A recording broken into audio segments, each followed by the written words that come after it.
occurs when the blood flow in part of your brain is blocked.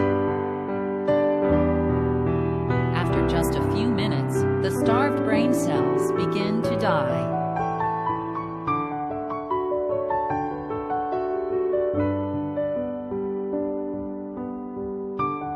Normally, the brain receives blood via two major pairs of arteries, which branch throughout brain tissue and supply your brain cells with a constant flow of oxygen, glucose, and nutrients necessary for their functions.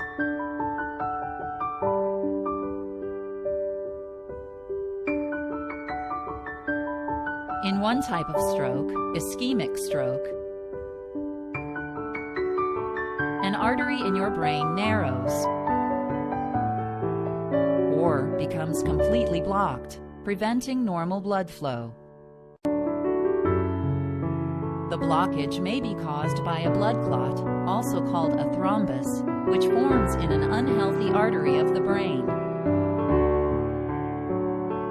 The lack of blood flow causes the tissue the artery supplies to become starved or ischemic. Similarly, the blockage may be due to an embolus, a blood clot that forms elsewhere in the body and travels to the brain.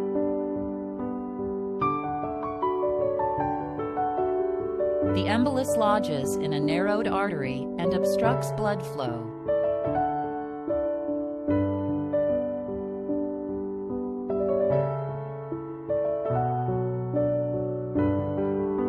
In contrast, during a hemorrhagic stroke, abnormal bleeding disrupts normal blood flow. For example, in an intracerebral hemorrhagic stroke, a blood vessel bursts, spilling blood directly onto your brain, while robbing the intended tissue of nourishment. Both the hemorrhage and ischemia destroy brain tissue.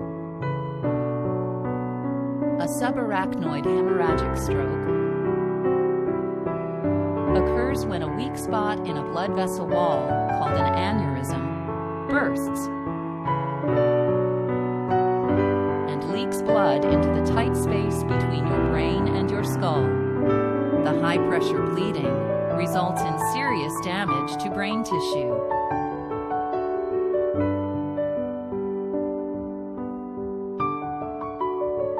Immediate treatment for your stroke may help to minimize brain cell injury and death. If you have an ischemic stroke,